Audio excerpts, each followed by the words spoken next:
Did you know that short-barreled rifles were never meant to be regulated under the National Firearm Act of 1934? Wait, what? And the only reason they are now is because a Republican congressman from Minnesota didn't understand what the act was doing. That's right, the only reason you now have to pay $200 tax stamps and register your rifle and wait 2 to 3 months just to put a piece of plastic on your rifle that has a barrel less than 16 inches is because of a mistake or idiocy, depending on how you see it. In 1934, Homer Cummings was the Attorney General, and he was for all intents and purposes anti-gun, as is usually the case when the president at the time is a Democrat. I'm not being partisan, I'm just stating the facts. Because we have the Second Amendment, he couldn't just make up rules or laws to ban guns outright, so he got slick and used taxes to get around the Constitution. Essentially, make the gun so expensive to afford, only the rich people would have them. So he formed the National Firearm Act of 1934, which imposes a $200 tax. Now remember, $200 in 1934 is the equivalent of $4,603.24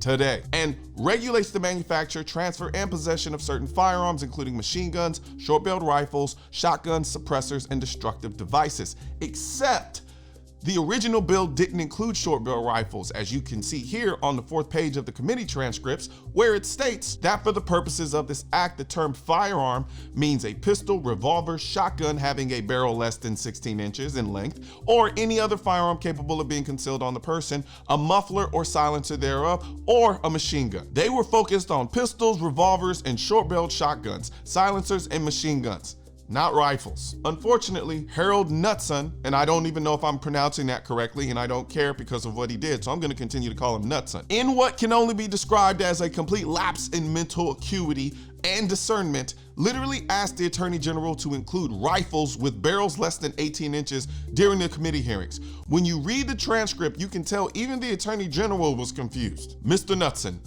General, would there be any objection on page 1, line 4 after the word shotgun to add the words or rifle having a barrel less than 18 inches?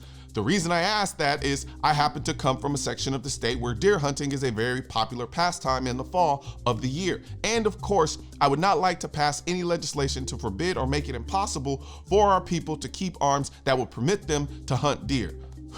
Fud's gon' fud, aren't they? Then the Attorney General Cummings says this: well, as long as it's not mentioned at all, it would not interfere at all. So basically telling him, bro, if it's not mentioned in the bill, those guns won't be regulated. But in his state of utter confusion, Mr. Knutson comes back and says, it seems to me that an 18-inch barrel would make this provision stronger than 16 inches.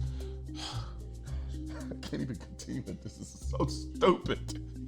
Knowing what I know about firearms, I really have to laugh.